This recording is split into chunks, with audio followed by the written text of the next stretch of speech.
Quero convidar a igreja a abrir comigo a sua Bíblia, Deuteronômio, capítulo de número 6.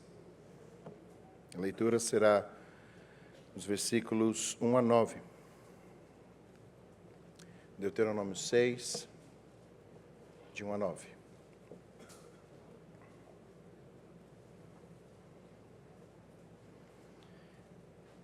Diz assim a palavra do Senhor. Estes, pois, são os mandamentos, os estatutos e os juízos que mandou o Senhor teu Deus, se te ensinassem, para que os cumprissem na terra que passas para possuir, para que temas ao Senhor teu Deus e guarde todos os seus estatutos e mandamentos que eu te ordeno, tu e teu filho e o filho de teu filho, todos os dias da tua vida, e que teus dias sejam prolongados. Ouve, pois, ó Israel, e atenta em os cumprirdes, para que bem te suceda e muito te multipliques na terra que emana leite e mel, como te disse o Senhor, o Senhor, Deus de teus pais. Ouve, Israel, o Senhor, nosso Deus, é o único Senhor. Amarás, pois, o Senhor teu Deus de todo o teu coração, de toda a tua alma e de toda a tua força. Estas palavras que hoje te ordeno estarão no teu coração. Tu as inculcarás a teus filhos, e delas falarás assentado em tua casa, e andando pelo caminho, e ao deitar-te e ao levantar-te. Também as atarás como sinal na tua mão, e te serão por frontal entre os olhos, e as escreverás nos umbrais de tua casa e das tuas portas.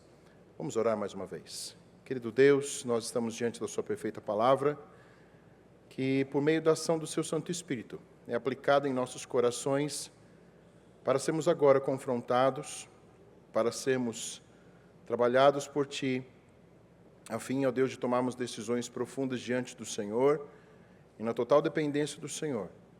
Ó Deus, vivemos uma vida que Te engrandeça e Te glorifique, a fim de deixarmos um legado, ó Deus, a esta geração. Que o Senhor, ó Deus, nos permita conhecer-Te mais nesta noite e saímos daqui, ó Deus, cheios, ó Deus, de amor ao Senhor, em compromisso de obediência e de deixar este legado, ó Deus, às gerações que estão sob os nossos pés. Por amor do Teu nome que nós pedimos e agradecemos em nome do nosso Senhor e Salvador Jesus Cristo. Amém. Amém.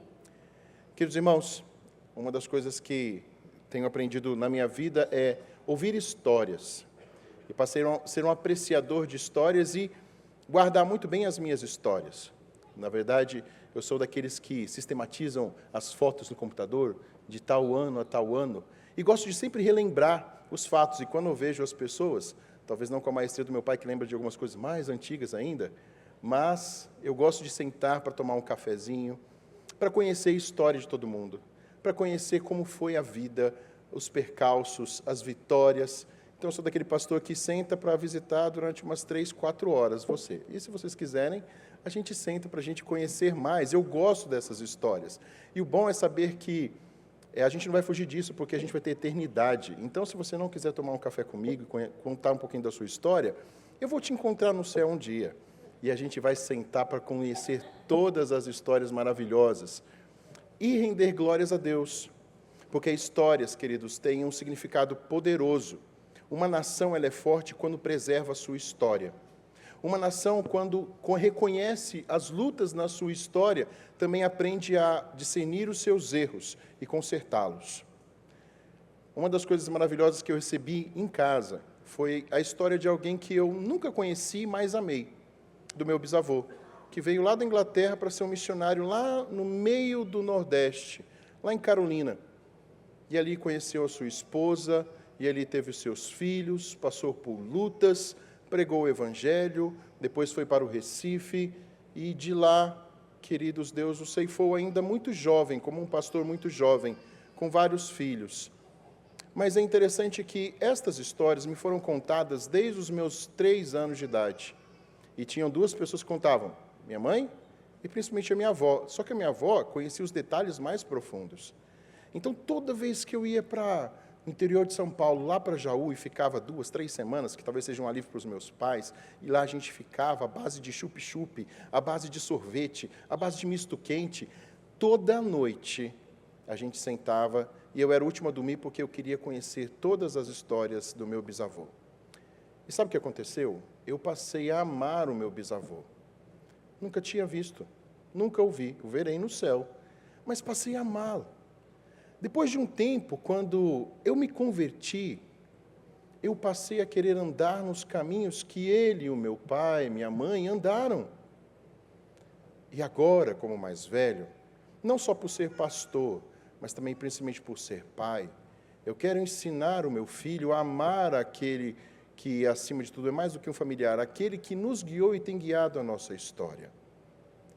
Queridos, a nossa vida, ela se resume em amar verdadeiramente, obedecer e transmitir aquilo que nós amamos e obedecemos. Não há como, queridos, amar sem obedecer. Não há como transmitir sem amar e obedecer. É tão gostoso olhar para essa perícope, porque eu queria que vocês olhassem para o autor dela. Moisés já é um senhor de 120 anos. E aqui ele vai fazer 2 discursos. Deuteronômio é o discurso de um senhor, de um homem viril, que tem os seus olhos, força, capacidade para conduzir o povo, mas que não pôde entrar na terra, por um simples ato. Um ato de ira, do homem mais paciente que houve na terra. Mas por um ato de ira, não pôde entrar na terra. Mas aqui está a contar para jovens, para adultos, não aquela geração que saiu do Egito, mas os filhos daquela geração que saiu do Egito. Estão prestes a entrar na terra prometida. E em 2 discursos resume o que Deus fez e o que o povo fez. E dá diretrizes para o caminhar nesta terra.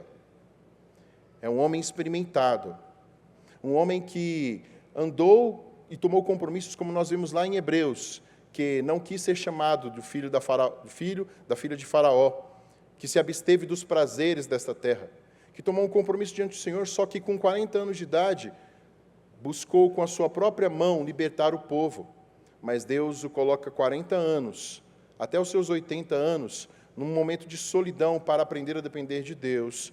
E só então, dos seus 80 aos 120, no seu último 1/3 de vida, ele é usado poderosamente para não só libertar, mas para conduzir o povo a conhecer o Deus vivo, numa relação íntima com o Deus vivo.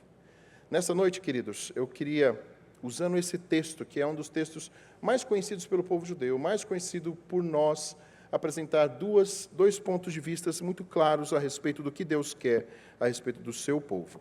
Em primeiro lugar, queridos, amar e obedecer. Obedecer é amar. Moisés está contando a história do povo de Deus. E ele, nesses primeiros 5 versículos, ele dá a instrução. E por 2 vezes ele diz: ouve Israel, ouve estas palavras e pratique estas coisas. Aqui estão mandamentos que Deus ordenou para que vocês ensinassem e cumprissem e obedecessem. Versículo 3, atentem em os cumprirdes, para que bem te suceda. Ouve Israel, versículo 4, ele é o único Senhor. Amarás, pois, o Senhor teu Deus de todo o teu coração, de toda a tua alma, de toda a tua força. Perceba que são mandamentos. Ouça, cumpra, obedeça. Queridos irmãos, estou falando para crentes. E normalmente crentes têm, graças a Deus, o privilégio de se submeter à obediência e conduzem as suas vidas em obediência. Nós estamos aqui neste mundo debaixo de ordens, constantemente de ordens e estatutos.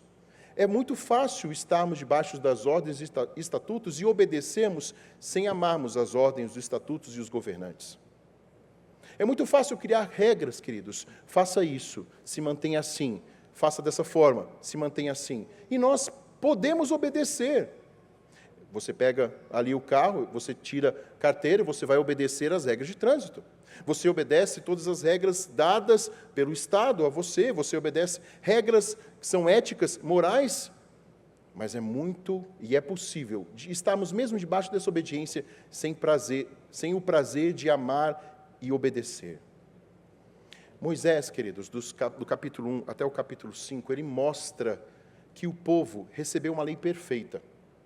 Tinha um líder muito bom guiando eles, o próprio Moisés, mas o povo era inconstante. Moisés, no seu primeiro discurso, ele mostra quem é que guia o povo. É mais do que Moisés, é um Deus libertador, mas que o povo não amava.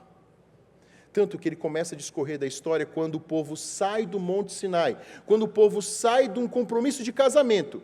Lembrem-se, quando Deus casa com o seu povo ali no Monte Sinai, e ele dá as 2 tábuas, queridos, ele fala ao povo, é um compromisso real de um casamento, de uma aliança. 40 dias depois, esse povo estava traindo o próprio Deus, construindo aquele altar, aquele bezerro de ouro. O Senhor ia exterminar aquele povo, mas Moisés intercede pelo povo. Aqueles que de fato praticaram aquele ato são mortos. Mas então Moisés começa a relatar a história do povo, e eu quero só resumir aqui. O povo sai daquele local, mas homens como Coré e outros se rebelam ainda contra Deus. E quando eles estão ali agora diante da terra prometida, e é tão interessante, leia depois, com muito cuidado, quando você voltar para casa ou nessa semana, faça um exercício de ler. Nessa semana, talvez amanhã, na sua devocional, os 5 primeiros capítulos, até chegar nesse capítulo de número 6. Aqui, o autor, Moisés, vai destacar que os de Esaú, os de Edom, os descendentes de Esaú, a descendência de Moabe, a descendência de Amon, a qual Deus disse, não os toquem. Eles são descendentes de Ló, descendentes de Esaú. Não os toquem, passe pelas suas terras, mas coloque ali um princípio da narrativa. Todos estes povos venceram gigantes. Eles derrotaram os de Refaim, derrotaram os gigantes que ali habitavam, mas o povo, no princípio, quando estava diante da terra, eles temeram o quê? Os gigantes. E disseram, não vamos. Só Josué e Calebe. Então Deus disse que eles iriam permanecer no deserto. Mas antes disso, enquanto Deus estava ali dizendo, entrem na terra, o povo diz, não quero entrar na terra. Não quero entrar na terra, os nossos filhos vão morrer. Então eles se rebelam contra Moisés, e quase exterminando a Moisés, Deus aparece na tenda, preserva a eles e declara, vocês não vão entrar na terra prometida. Vocês vão padecer nesse deserto por 40 anos.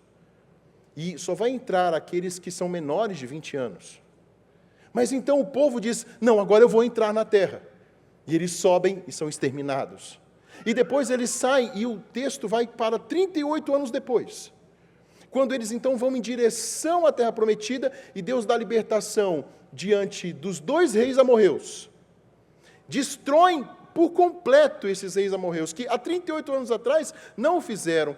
Mas é nesse instante, nos 48 do segundo tempo, que acontecem aqueles eventos que nós vemos lá na Bíblia, que lembra das víboras picando aqueles homens? É lá pertinho da entrada do povo. Lembra de Balaão e Balaque? É lá nos 48 do segundo tempo para entrar na terra prometida, quando Balaão se levanta. Lembra quando Balaão instiga Balaque para que tragam as midianitas, e elas, ali naquelas festas, levam muitos às orgias, aquelas práticas que difamaram a Deus, quando um daqueles que vem diante de Moisés e traz uma mulher midianita e entra na sua tenda, até que vem o filho do sacerdote e crava uma lança diante deles. É pouquinho tempo antes de entrar na terra prometida. E o que Moisés está mostrando com todo esse relato? Deus é fiel, mas vocês são infiéis. E aí, no capítulo 5, ele diz, olha os mandamentos novamente. Não tomarás o nome do Senhor teu Deus em vão. Não terás outros deuses diante de mim. E vai relatando todo o mandamento, como dizendo assim, olha o final do versículo 29, como é a disposição de Deus para com o seu povo. Quem dera eles tivessem tal coração que me temessem e guardassem todo o tempo todos os meus mandamentos, para que bem lhe fossem a eles e a seus filhos para sempre.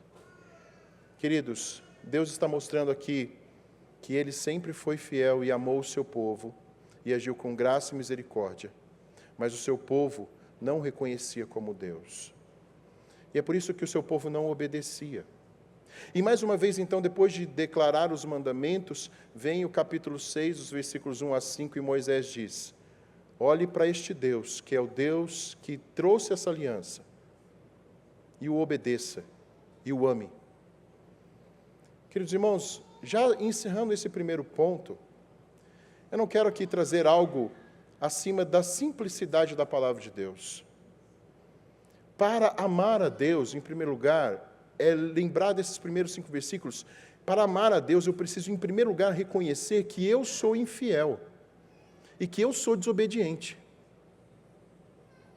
Não tem outra alternativa, queridos, para nós, porque obedecer à palavra de Deus, ter um culto doméstico, ir à igreja, ler a palavra de Deus, fazer isso, aquilo, não é nada mais do que religiosidade.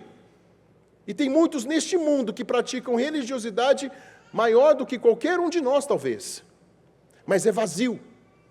Não mostra amor e obediência a Deus, como o povo vivia no vazio, tendo o templo diante de si, tendo o tabernáculo diante de si, a presença do Deus vivo, libertação, maná todos os dias, mas não amavam a Deus. Não estamos distantes disso. Olhe para a nossa microvida, no sentido para a sua família. Não é fácil, muitas vezes, estarmos debaixo de um relacionamento, seja ele marital, relacionamento de pai para com filho, filho para com pai, e estarmos neste ambiente e não amarmos. Queridos, é possível nós perdermos o amor dentro de uma casa. É possível, sim, nós deixarmos de amar profundamente o nosso cônjuge. É possível deixarmos de amar ou sequer ter amado os nossos pais. É possível estarmos debaixo, queridos, de uma igreja e termos boa doutrina sem amar o Senhor e colocarmos tudo no lugar de Deus. Mas, queridos, o movimento de sair de uma religiosidade para um amor prático vem quando o povo reconhece as suas faltas. O próprio Davi ensina isso. Enquanto, queridos, ele estava em pecado, os seus ossos estavam sendo esmagados, não havia prazer no Senhor. Enquanto o pecado domina o nosso coração, enquanto a infidelidade domina o nosso coração, os nossos atos são vazios. Mas quando, olhando para o salmista Davi, quando confessamos o nosso pecado, nós somos restaurados. Nós somos limpos. E aí, queridos, olhando para este texto e olhando para o que Davi diz, quando então nós somos restaurados e limpos, o que acontece? Davi diz, então a minha boca passa a professar o teu nome, eu passo a ensinar às pessoas a alegria do Senhor, toma o meu coração, eu obedeço o Senhor. Amar a Deus, como ele diz aqui, pois o Senhor teu Deus de todo o teu coração, de toda a tua alma e de toda a tua força, queridos, é o princípio para, de fato, obedecermos. Como eu disse, eu preciso reconhecer, Senhor, eu não tenho obedecido, eu sou infiel. Mas o Senhor é fiel. E o fato de estar aqui, queridos, não é pela nossa força, você sabe muito bem. Olhe para a sua história. Não olhe para a história de ninguém, olhe para a sua história. Você tem força para estar aqui? Eu tenho força para estar aqui? Olhe para o seu hoje. Nós somos infiéis, queridos irmãos. Mas nós fomos alvos de um amor que é incompreensível, é gigantesco. E, queridos, nossos olhos são abertos, os nossos ouvidos são abertos por graça e misericórdia. E estar aqui nesta noite, queridos, é mais uma oportunidade de dizer, Senhor, eu preciso te amar. Senhor, aumenta a minha fé, Senhor, para que eu te ame de todo o coração, para que eu obedeça.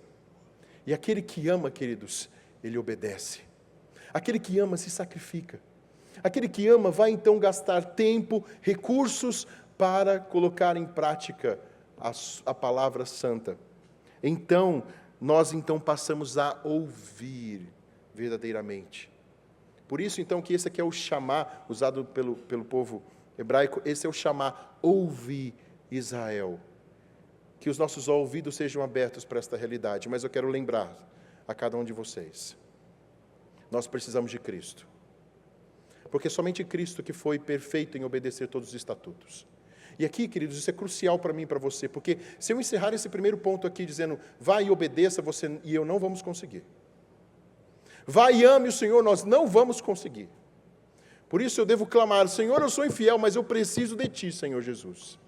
Eu preciso de Ti, porque só o Senhor foi fiel e só o Senhor obedeceu todos os estatutos, Senhor. Senhor, me ame e derrame sobre mim o Teu amor, para que eu Te obedeça. Para que eu Te obedeça ainda mais. Quebrante o meu coração. E, queridos, o Senhor não recusa aquele que vem humilhado diante dEle. O Senhor, queridos, Ele foi fiel até o final. E é Ele quem nos levanta. E é Ele quem abre os nossos olhos. Ele abriu os olhos de muitos que aqui estão. E continua abrindo olhos de muitos dos seus para amarmos. Mas então, quando os nossos olhos são abertos, nós passamos a replicar este amor, a ensinar os demais. E aqui então, queridos, vem o legado. Eu quero lembrar uma história que é muito recente, essa história, tem poucos anos, que foi mencionado pelo reverendo Ronaldo Lidório. Reverendo Ronaldo Lidório, ele estava nos seus projetos, depois dos Concombas, já no Amazonas, na intenção de alcançar os povos não alcançados, os indígenas não alcançados, que não receberam a palavra do Senhor. E então ele se preparou, recebeu recursos, despediu da sua esposa, da sua igreja, e junto de um profissional que conhecia línguas, saiu rio acima, no Amazonas, mata adentro, com todos os seus recursos, e 3 dias de caminhada pela floresta até achar o local. Quando ele chegou naquele local, dos povos, estavam ali trabalhadores, e eles, com toda a tática antropológica que eles têm, ficaram parados, porque poderiam ser índios, que poderiam vir sobre eles, tal, enfim. E eles ali trabalhando, olharam para os demais, limpando um terreno. Passado meia hora, o reverendo Ronaldo se aproximou destes índios e perguntaram o que eles estavam fazendo. E eles estavam dizendo, nós estamos aqui preparando para um culto. Resumindo a história, esses indígenas foram alcançados. Então, Ronaldo Lidório, junto com o seu colega, disseram, que agência os alcançou? Quem trouxe a palavra de Deus a vocês? Lembrem-se, tinha 6 locais de igrejas ali que foram constituídos mata dentro, no Amazonas. Pessoas fiéis ao Senhor, que tinham ouvido a palavra de Deus, oralmente, tá? Não tinha a Bíblia. E aí, então, ele foi procurar, que missionário fez isso? Ele falou assim, foi lá o seu João. Ele foi atrás do seu João. O seu João é um pescador, um homem que se converteu pela pregação do Evangelho, ouviu do seu pastor, lá na região de Manaus, que ele teria que pregar o Evangelho para pessoas que não conhecem o Senhor, e ele foi subir no rio. E ele foi entrando numa cidade, aqui tem gente que conhece o Senhor, tem gente que conhece o Senhor, tem gente que conhece o Senhor. Uma pessoa que conhecia muito pouco de leitura, mas ele tinha uma Bíblia velha no seu barquinho casa. E ele foi subindo com a sua esposa e os seus filhos, alguns adolescentes, aquelas escadinhas, né? As adolescentes e crianças. E ele foi subindo o rio. E o reverendo Ronaldo Lidório, então, concluindo aqui, adiantando um pouco a conversa, ele descobriu que o seu João chegou naquela tribo indígena, começou a pescar naquela região, que não tinha muito peixe, desfavorável para ele, mas conheceu um pouco da linguagem dos indígenas e começou a pregar na dependência do Senhor, e muitos se converteram naquela tribo. Então ele pergunta, seu João, primeiro, que bênção, isso aconteceu, uma bênção de Deus, um milagre. Mas o reverendo Ronaldo Lidório ficou preocupado com o estado da casa, o estado dos seus filhos. E aí, então, o seu João falou assim, ele falou assim, seu João, eu vejo aqui que o senhor tem filhos adolescentes e tal e tudo mais, poderia ser um risco para a vida dos seus filhos, mas mesmo assim, o senhor está longe de todos os recursos, de escola, de hospital e tudo mais. Ele falou assim, eu sei, mas eu estou deixando um legado para os meus filhos, do que Deus pode fazer. Eu estou deixando um legado do Deus poderoso, que pode nos usar para pregar o Evangelho e alcançar pessoas. E esse legado é o mais precioso que eu posso deixar para os meus filhos. Eu não conheço mais da história, e conheço só toda essa história, eu sei que o Ronaldo Lidório voltou pensando no legado que ele estava deixando aos seus filhos. E nós conhecemos quem é o Ronaldo Lidório, que é um servo do Senhor. Mas é um homem daqueles a qual Deus disse que nós vamos nos surpreender quando chegar no céu, de pessoas que não são conhecidas de nós, mas que foram fiéis ao Senhor, deixando um grande legado. E é este legado que Moisés aqui diz ao teu povo, porque ele diz, ame você em primeiro lugar ao Senhor, para que você ensine a tua geração quem é este Deus. Olha como começa o versículo 6. Estas palavras que hoje te ordeno estarão em primeiro lugar aonde? No teu coração. Pais, seus filhos te observam desde de bebezinho. Eles, como pecadores, sabem te manipular muito bem. Como criancinhas, eles sabem quando você não vive a verdade. Com 5, 6 anos, eles vão te cobrar que você prometeu algo e você não fez. Eles te avaliam como o melhor avaliador que pode existir. Eles conhecem quando nós estamos sendo verdadeiros, quando nós amamos de verdade o Senhor, sim ou não. Eles sabem como nós nos portamos como homens para com as nossas esposas, ou esposos para com seus maridos. Os filhos, queridos, eles estão por pouco tempo, e mesmo depois de saírem de casa, eles percebem como nós agimos e vivemos uma vida, se somos aqueles que oram e intercedem pelos filhos, mesmo depois deles já serem adultos.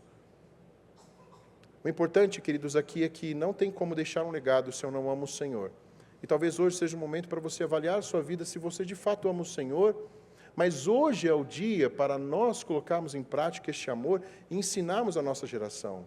Porque Moisés continua: tu inculcarás a teus filhos os teus filhos, e delas falarás assentado em tua casa, e andando pelo caminho, e ao deitar-te e ao levantar-te. Perceba aqui, queridos, essa palavra inculcar, e eu quero transmitir para vocês o que significa. Vocês já viram aquelas camisas, camisa de futebol, camisa, né? Eu aprendi agora recentemente como que é o processo de fabricação dela. Primeiro, um processo mais recente. Você imprime uma folha com as peças, a parte da frente, a parte de trás da camisa, a manga, a gola, enfim, tudo mais. E você faz a arte no computador. E você imprime esse papel, um tecido especial. Só que você tem um tecido. O tecido da camisa, o tecido da camisa de futebol, o que seja, que está cru. E você tem uma máquina chamada, um nome estranho, uma máquina chamada calandra. E essa máquina é que faz a sublimação. Ela vai pegar esta folha ligada ao tecido e colar nesse tecido para que o tecido tome forma com a forma da camisa. Só que sabe o que é interessante? A calandra precisa esquentar a 200 graus. Isso demora, o processo demora, às vezes até 2 horas. E tem que ser feito muito devagarzinho. O tecido, juntamente com o papel, sendo passados em alta temperatura, bem devagarzinho, até que tome forma e se enrole aqui para depois ser cortada, silcada e tudo mais. Essa palavra inculcar, queridos, é esse ato demorado de moldar o seu filho, a sua filha. Qual que é o processo, queridos? A sua vida inteira. Não é só quando ele estiver sobre a sua casa, mas principalmente quando estiver na sua casa. É todo instante. É a forma como nós nos conduzimos. É um ensinar a palavra de Deus, não só no culto doméstico, não só nos 30 minutos, se tiver na sua casa, abrindo a Bíblia, ensinando a ler as Escrituras. Mas perceba que o movimento aqui de Moisés você vai inculcar na mente do seu filho, você vai ensinar ao seu filho, até que ele deseje isso. Isso é interessante, eu tenho um menininho de 8 anos. Quando ele era bebezinho, e ficava aqui, naquele momentinho do arrotinho, eu fazia o quê? Eu comecei a fazer exposição da Bíblia, das histórias da Bíblia, desde Gênesis até Apocalipse. Eu nem sei quantas vezes já estou. E toda noite com ele, ensinando. E quando ele, então, passou a falar e a pedir, ele pedia histórias. E sabe quando às vezes você está cansado, você não quer contar a história? Ele vem, papai, conta a história. E a gente conta a história. Ele nunca conseguiu, pelo menos que eu me lembre, ele nunca viu uma história por completo, porque sempre no final ou no meio ele dormia. Mas é interessante porque ele não tem uma noite, com 8 anos de idade, que ele não peça para que eu conte as histórias da palavra de Deus. Inculcar é constantemente, é ensinar. E como eu ensino a palavra de Deus, queridos, não é só no culto doméstico, é em cada movimento da minha vida. E como nós temos perdido esta geração? Por quê? E eu quero relembrar algo que está aqui no finalzinho. Você vai atar como sinal na tua mão, e serão para o frontal entre os teus olhos, e as escreverás nos umbrais de tua porta. Eu quero que vocês olhem para Apocalipse. Lá em Apocalipse diz que no final dos tempos não haverá quase fé, não haverá amor. Tem um sinal que ficará tanto na fronte como na mão, que é o sinal da besta. 666, o homem, pode dizer assim, em tudo que ele fizer e tudo que ele pensar. Moisés está falando, tudo que você fizer, tudo que você pensar, vai ser para glorificar a Deus, e a começar da sua casa. E no final dos tempos, tudo que o homem fizer, tudo que ele pensar, todos os seus atos com a sua mão e todo o seu pensamento vai estar voltado tão para ele que ele não vai deixar o legado da fé aos seus. Por isso o amor se esfria. O antídoto, querido, está aqui em Deuteronômio 6.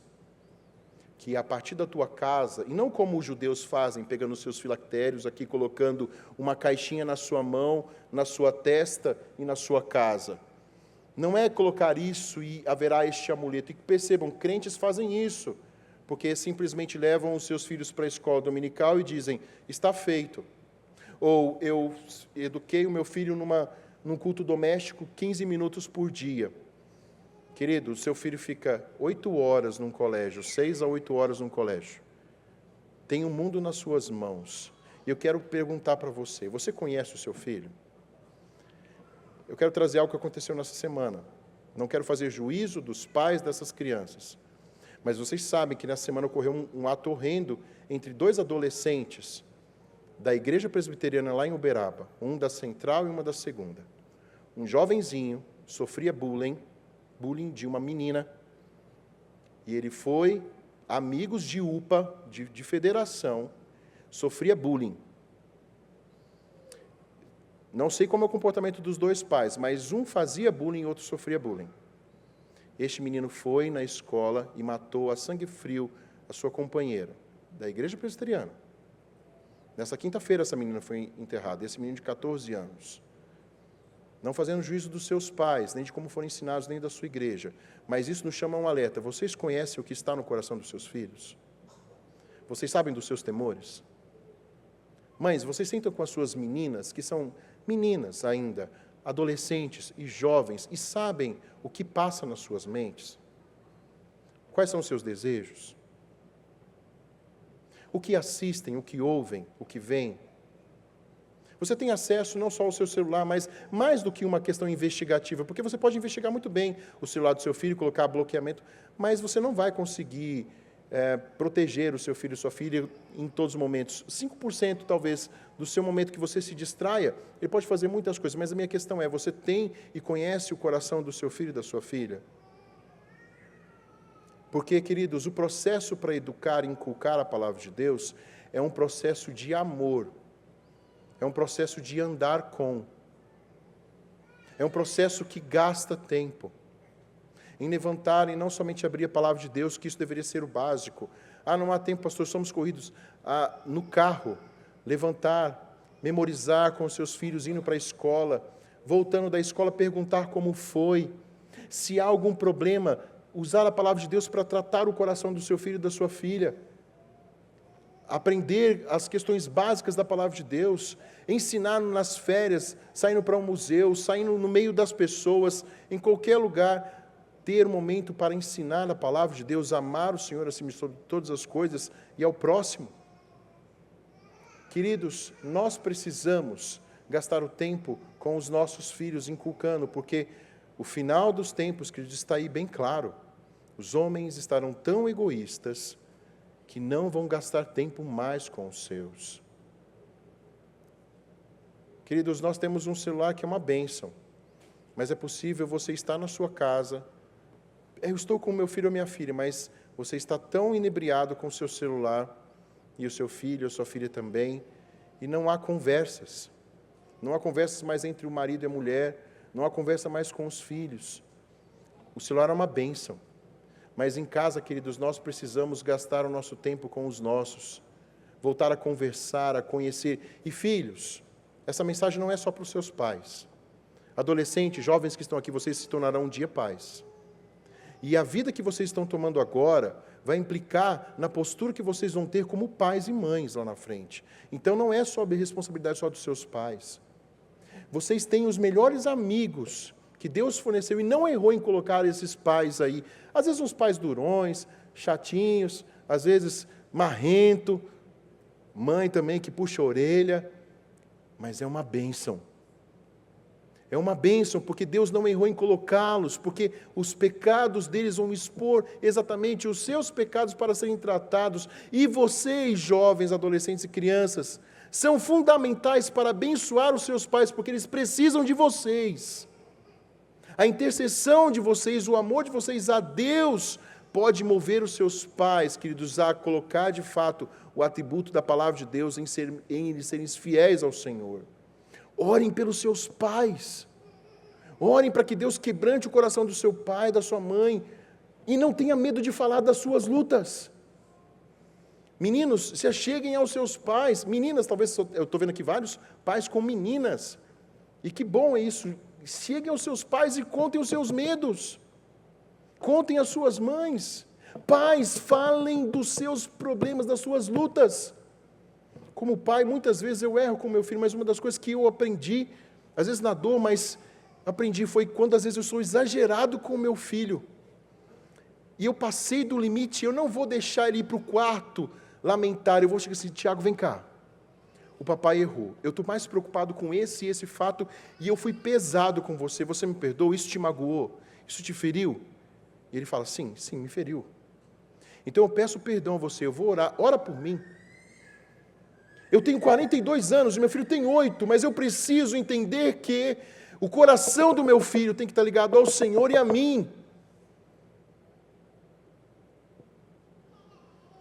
Nós precisamos ser amigos dos nossos filhos, ensinar a respeito de Deus, e não só com os nossos filhos, com toda a igreja do Senhor. Estes meninos são os meus irmãos e meus filhos, são os seus filhos também. Nós precisamos, queridos, alimentar essa postura de depender do Deus vivo, ensinar a amar a Deus acima de todas as coisas. Uma das coisas maravilhosas que eu aprendi, que foi um momento do quebrantamento do meu coração, quando eu estava lá no exterior, lá eu aprendi, foi que uma igreja lá da Inglaterra, muito pequenininha, tinha 30 pessoas só nessa igreja, entre homens, mulheres e tudo mais, eles estavam ali no campo. Nós éramos voluntários, trabalhávamos com a cozinha, com arrumar as coisas do jardim e tudo mais, e a gente queria ter um tempo para jogar futebol, porque éramos brasileiros. Eu sou muito ruim de bola, eu sou horrível, eu só quebro canela, eu sou um zagueiro que quebra canela. Meu avô era jogador de futebol, eu sou horrível, mas eu achava que eu jogava alguma coisa, não jogava nada. Mas a gente queria jogar futebol com eles, para mostrar que a gente era brasileiro, mas só os homens, os voluntários. E aí eu falei assim, não, vamos jogar assim. E aí quem começou a entrar dentro do campo? Todo mundo, senhor, senhora, homem, mulher, criança, a gente não entendeu nada. Eu falei, gente, como que a gente vai jogar com criança? Como que eu vou jogar com a criança? E aí eles ensinaram ali que eles são uma igreja e eles estão todo mundo junto naquele jogo. E aí quem tinha muita força, tinha que dosar a sua força para fazer a criança fazer o gol. Para jogar ali com a moça, com a senhora, o senhorzinho. Eu fiquei marcando um senhor de uns 60 anos de idade, né? Marcando ali, e ele me deu um olé, incrivelmente. Mas sabe o que eu aprendi? O que era ali ser igreja? O que é ser família do Senhor? E o cuidado com uma geração. Recentemente estava no acampamento que adolescentes e jovens cuidavam das crianças, dos bebês, e estava todo mundo junto. Em que o meu filho de 8 anos, no meio de adolescentes, de jovens, estava lá se divertindo, porque foi criada uma cultura dentro da igreja de que todos são um e se protegem. O que Satanás faz, queridos, é nos tirar desta unidade, a começar das nossas casas. Mas a palavra de Deus, queridos, é tão sábia que ela nos une em Cristo Jesus. Mas, mais uma vez, queridos, nós precisamos declarar agora, Senhor, eu estou fazendo tudo errado, Senhor. Eu estou fazendo tudo errado. Mas por meio de Cristo me ajude, Senhor, a voltar ao primeiro amor. Me ajude, ó Deus, a amar o Senhor e amar essa geração e deixar um legado, não um legado religioso, não um legado meramente como o mundo faz, mas um legado de amor, de dependência do Senhor, de ter um coração quebrantado, de chorar, queridos. A melhor coisa que nós podemos deixar aos nossos filhos é um coração humilde, que pede perdão, que reconhece o pecado, que chora pelo pecado, que é manso, que trata com bondade, que é paciente, que é misericordioso, que meio às lutas persevera. É total dependência do Senhor. As bem-aventuranças não estão inatas em nós, mas aqueles que são alvos do Santo Espírito de Deus são trabalhados por Ele. E o nosso chamado aqui para encerrar, queridos, é voltar para casa dizendo, Senhor, como eu preciso de Ti.